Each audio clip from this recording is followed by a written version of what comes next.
It's been an especially sad year for the world of music. From classic rock icons to legends of R&B, here's everyone we've lost so far in 2025. Kiss co-founder Ace Frehley died October 16th at the age of 74. As one of rock music's most iconic guitarists, he was known not just for how his guitar sounded, but for the incredible theatricality he brought to his performances. He became a megastar in the late 1970s when the band's struggling career was finally given a shot in the arm by the release of Alive, their seminal 1975 live album, which earned them millions of fans and made them a lucrative act ever after. Frehley, who differed from teetotal bandmate Gene Simmons in using drugs and alcohol, left the band in 1982. I got into the music business because I was having a great time. When it wasn't fun anymore, I had to leave. He went on to forge a successful solo career. However, he did reunite with Kiss for several reunion shows in later years, last performing with the band at the closing ceremony of the Winter Olympics in 2002.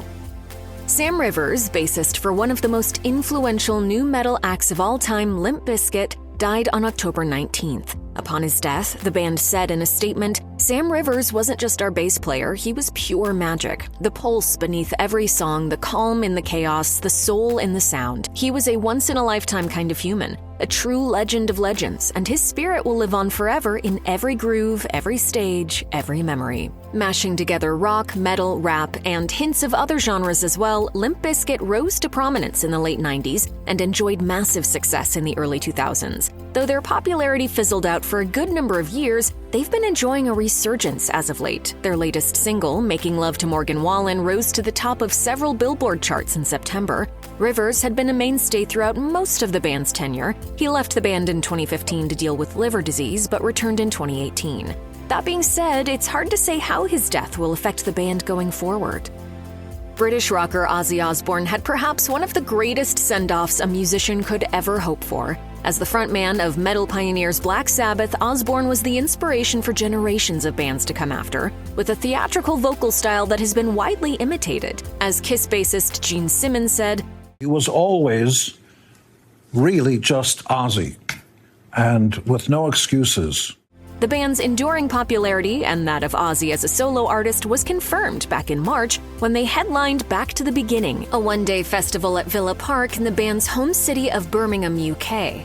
Supported by the biggest names in rock music, including Guns N' Roses and Metallica, the event was billed as the band's send-off and was streamed to a paying audience from around the world. Ozzy had dealt with a number of health issues in recent years, with the singer revealing he'd been diagnosed with Parkinson's disease way back in 2003. His mobility was also affected by a neck injury he suffered during a fall in 2019. He performed a short solo set prior to headlining Back to the Beginning, while the Black Sabbath set consisted of just 4 songs. However, critics and fans agreed that it was a glorious farewell for the star, who died just weeks later on July 22nd at the age of 76. Sabbath guitarist Tony Iommi said in an interview with Guitar Player after Ozzy's death, "I think he really just held out to do that show. I really feel he held out to do it, and just after that, he's done it and said goodbye to the fans, and that was the end of it."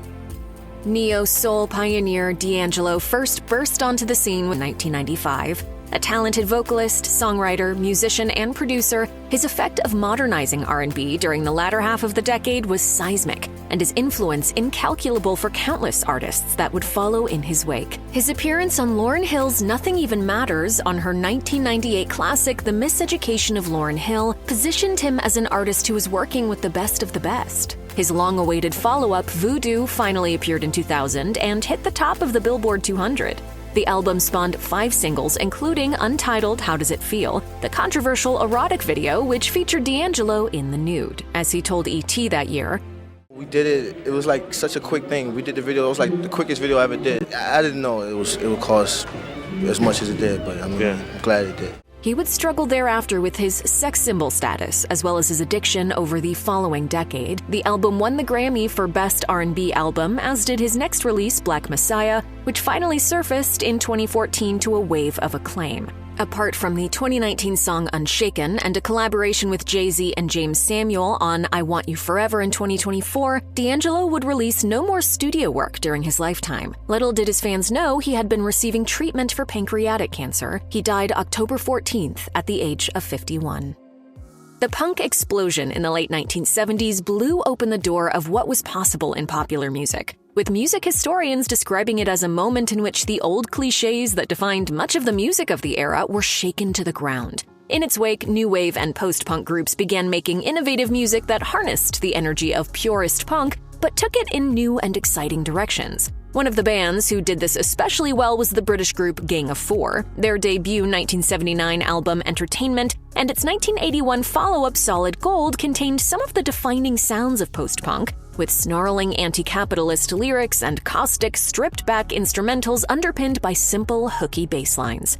These were provided by Dave Allen, who replaced original bassist Dave Wolfson just before the release of Entertainment. Though Allen left the band shortly after the release of those albums due to tensions with lead guitarist Andy Gill, his legacy within the genre was already assured by his performances on these classics. Allen played in a wide number of other musical projects and returned to Gang of Four for a short period in the early 2000s. He died April 5th, age 69, having suffered from dementia.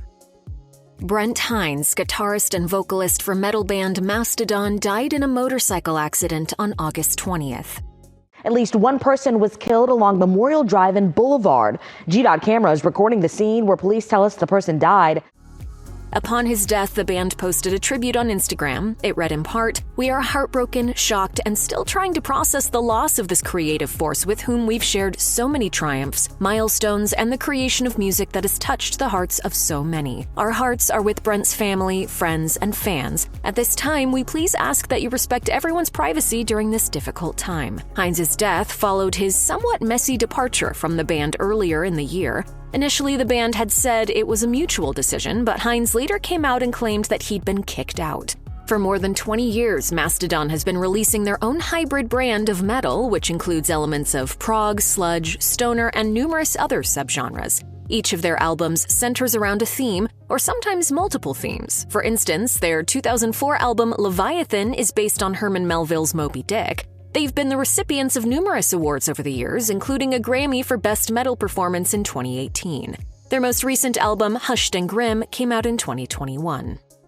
Roy Ayers' classic track Everybody Loves the Sunshine arguably rivals George Gershwin's Summertime as being one of the all-time great summer songs. It remains his most famous composition, but the vibraphonist enjoyed a long and distinguished career. During the 1970s and 1980s, when he was a pioneer in the jazz-funk genre, he released a grand total of 31 albums. Though his output would later slow, he continued to record and tour widely, right up until his farewell tour in 2023. Born in South Central Los Angeles, Ayers first became interested in the vibraphone at the age of 5, when he was given a pair of mallets by Lionel Hampton after a performance by the Lionel Hampton Big Band. His mother Ruby, a piano teacher, guided the young musician down the professional path. Often described as the godfather of neo-soul, he has been exceptionally influential for generations of musicians, and his recordings have been widely sampled in the world of hip-hop. He died on March 4th at the age of 84.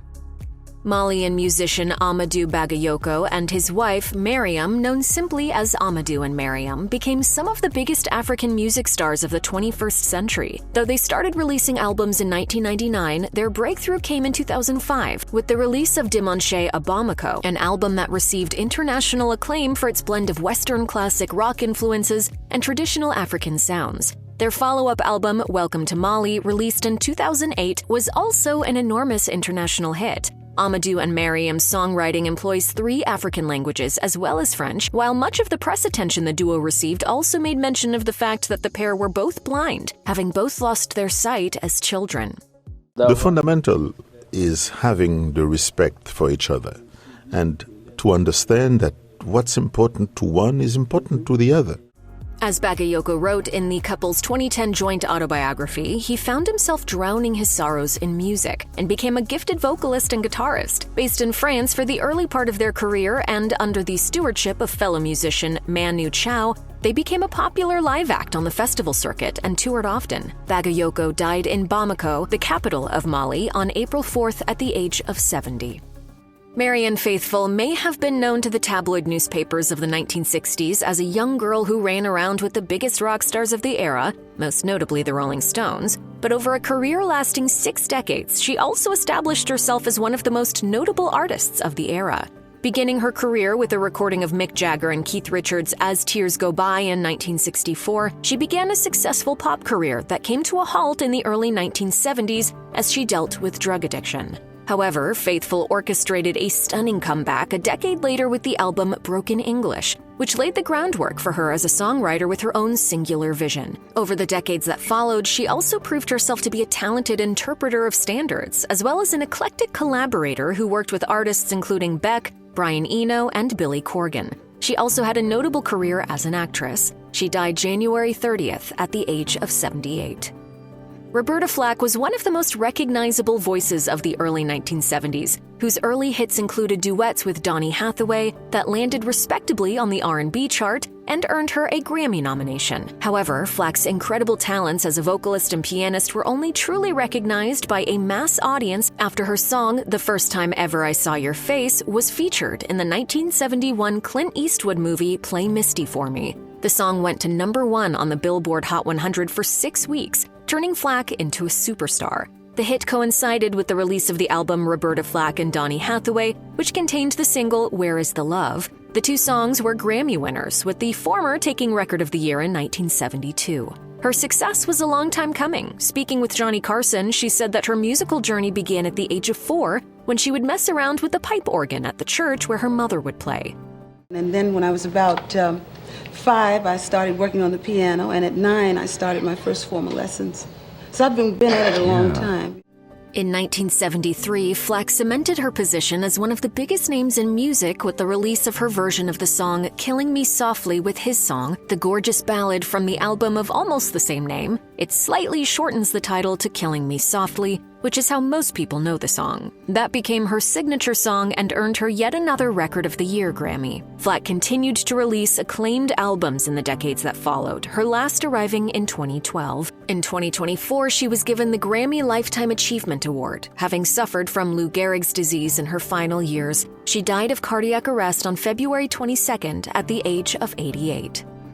Canadian multi-instrumentalist Garth Hudson first came to prominence as a member of the Hawks, Bob Dylan's backing band that would go on to find fame in their own right under the name The Band. As the innovative organ player of the band in the 1960s, Hudson created many of the textures that would make their classic albums, such as their 1968 debut, Music from the Big Pink, so distinctive. Moving towards the use of synthesizers during the 1970s, Hudson enjoyed a long, rich, and varied career working with a wide array of artists and carved a career as a solo artist in the early 2000s. The longest living of all the members of the band, Hudson died January 21st at the age of 87. In recent decades, he made a habit of performing as a guest on the work of other musicians, but also continued to make conscious steps to secure the band's legacy. The 2012 album Chest Fever, a Canadian tribute to the band, named after a band song containing one of Hudson's most famous organ parts, featured performances by big names such as Neil Young and the Sadies, and was warmly received by fans.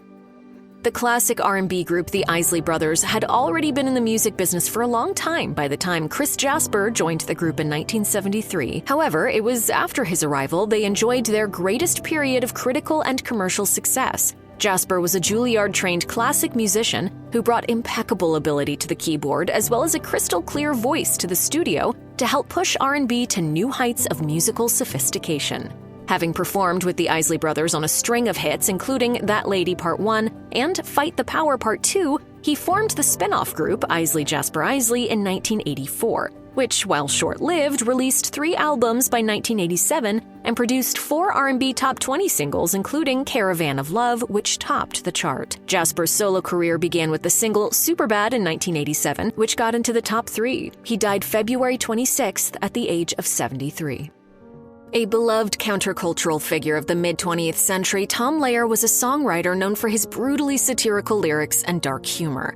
His songs, such as The Vatican Rag and Poisoning Pigeons in the Park, were a huge hit on college radio and saw Lehrer touring locally around Cambridge, Massachusetts up until 1960. Then he seemed to call it quits, only reappearing to the scene in 1965 and 1967. After that, he retired from the industry despite still being under 40. It may seem like the career path of a recluse, but the truth is that music was only a side interest for Lehrer. Before emerging onto the airwaves, Lehrer had been a professor of mathematics, and it was to academia he returned after quitting the music industry. teaching at Harvard, the Massachusetts Institute of Technology, and the University of California during his career and lending his expertise to the Atomic Energy Commission.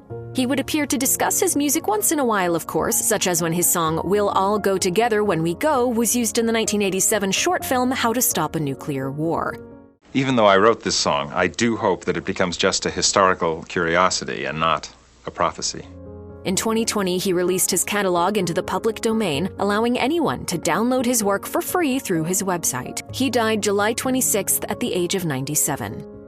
Sam Moore was part of the legendary duo Sam and Dave alongside Dave Prater, who enjoyed huge success in the 1960s with a string of hit singles that are considered among the best in the R&B and soul genres. Born Samuel Hicks, Moore spent his early years singing gospel music before transitioning into R&B, performing widely around his home state of Florida. He met Prater in 1961, and the two quickly realized that they could form an act that was greater than the sum of its parts. Though their records of the early part of the decade failed to establish them commercially, all the pieces fell into place after they signed to Atlantic Records in 1965. The duo was sent to Stax Records in Memphis, where they got to work with some of the biggest talents of the era, including songwriters Isaac Hayes and David Porter, and Booker T and the MGs, who at the time were Stax's house band. The combination laid the groundwork for some huge hits, including the classics Soul Man and Hold On, I'm Coming. However, the duo had a rocky relationship, with Sam struggling with addiction during the height of their fame and falling out with Dave after the latter fatally shot his own wife during an argument. They parted ways in 1970,